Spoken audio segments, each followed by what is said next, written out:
Los operadores logísticos valoramos una serie de características a la hora de alquilar o compartir con un promotor un proyecto llave en mano para desarrollar la logística de nuestros clientes.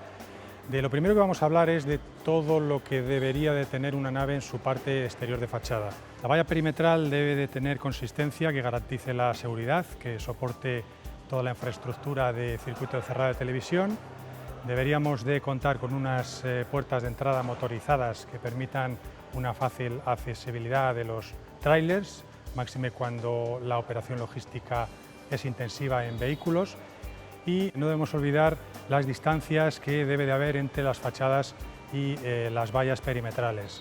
En los casos en los que contemos con muelles en perpendicular a fachada, las distancias mínimas deberían de ser de unos 30-35 metros para permitir el vehículo más grande atracado, otro circulando y otro aparcado en espera.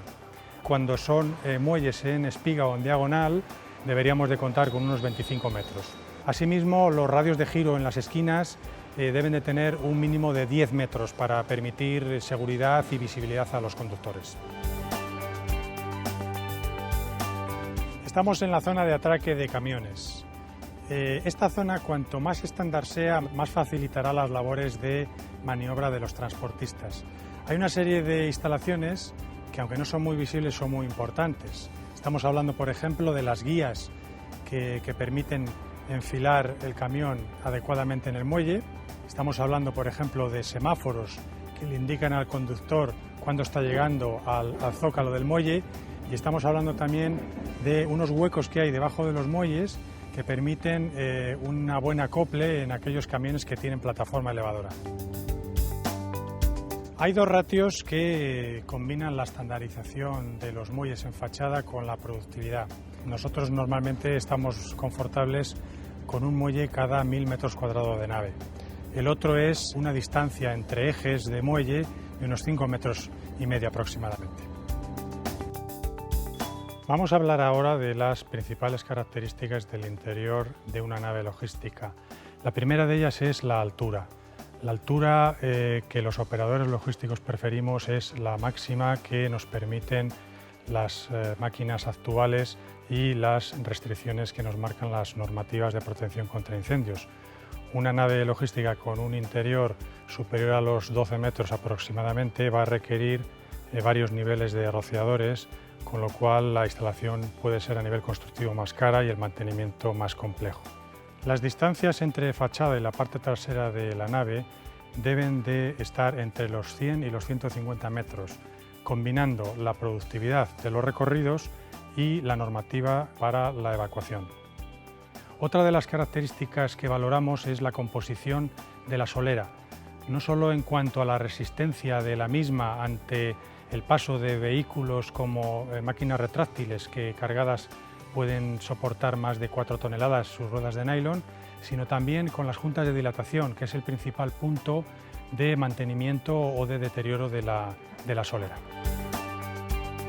En cuanto al tipo de estructura de las naves logísticas, los operadores no tenemos una preferencia clara si queremos estructuras de hormigón o estructuras metálicas.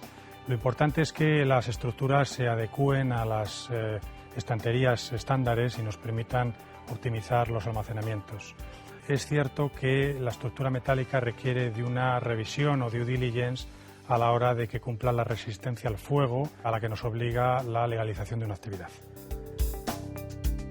Vamos a hablar ahora de la cubierta de la nave. La cubierta de la nave debe tener un aislamiento lo suficientemente interesante para evitar que los calores o los fríos del exterior entren dentro de la nave logística, no solo para afectar a la mercancía, sino también para confort de las personas. Se ha hablado mucho en cuanto a los sistemas de evacuación fluvial. Principalmente hay dos. Yo diría que lo principal es el objetivo, y es evitar que entre agua dentro de la nave y estropee la mercancía. El primero de ellos es el sistema tradicional por gravedad. Yo a este sistema lo que le pediría son dos cosas. La primera es que las bajantes estén fuera de la nave, no haya bajantes dentro de la nave. Y la segunda, un sencillo sistema de gárgolas que evite las inundaciones. El segundo de ellos es el sistema que se denomina sistema sifónico o full flow. Este sistema tiene que cumplir dos características. La primera de ellas es que esté muy bien dimensionado para el nivel de pluviometría de la zona. Y el segundo de ellos es que tiene que tener obligatoriamente un buen nivel de mantenimiento y de limpieza para que el sistema funcione debidamente. Vamos a hablar ahora de la iluminación dentro de una nave. La iluminación puede ser natural o artificial. Habitualmente, cuando nosotros podemos y entramos a diseñar una nave en un proyecto llave en mano, pedimos alrededor de un 10% de la cubierta que tenga o bien lucernarios o bien exutorios transparentes. Atención al material para que no se degrade con el tiempo y sea cada vez más opaco y evitemos la luz natural, que es muy interesante a la hora del trabajo que las personas desarrollan dentro de las naves e incluso de su propia seguridad.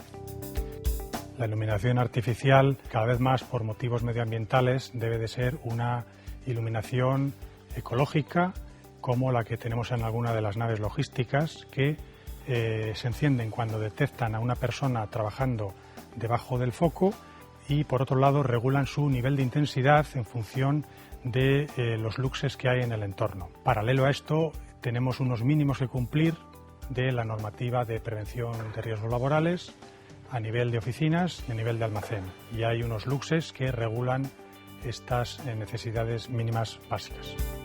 Hay una parte muy importante que no debemos de olvidar en una actividad logística y es todo lo relacionado con la sostenibilidad del medio ambiente. El principal punto es reducir el consumo eléctrico.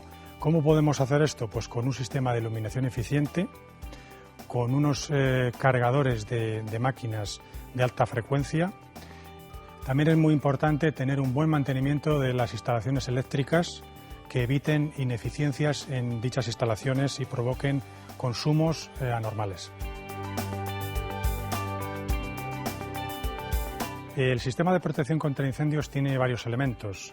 Tenemos por un lado los sistemas de detención, tenemos por otro lado los sistemas de control y la tercera categoría serían los medios de extinción, como son los rociadores de cubierta o en niveles intermedios de estanterías cuando la mercancía lo requiere, y de los extintores que están diseminados por toda la nave.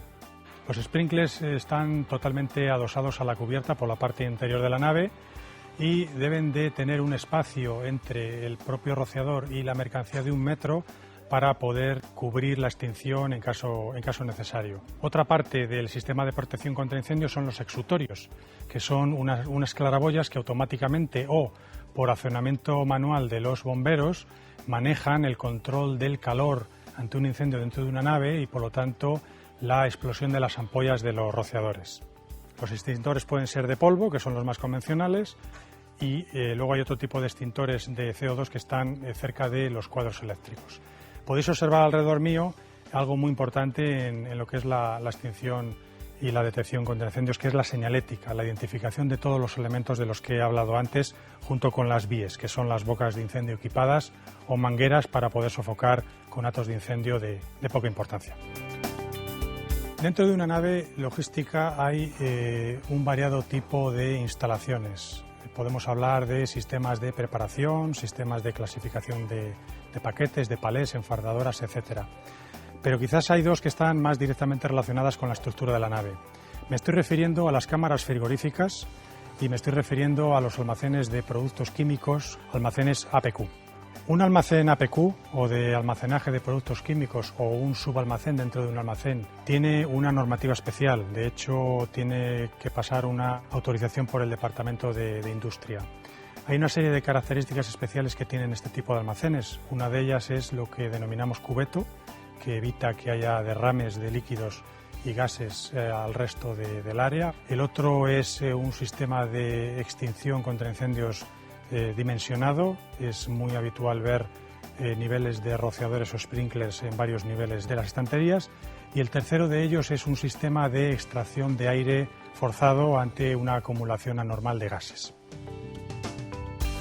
En cuanto a las instalaciones de frío industrial, las hay de varias características y están directamente relacionadas con el rango de temperaturas que el producto necesita.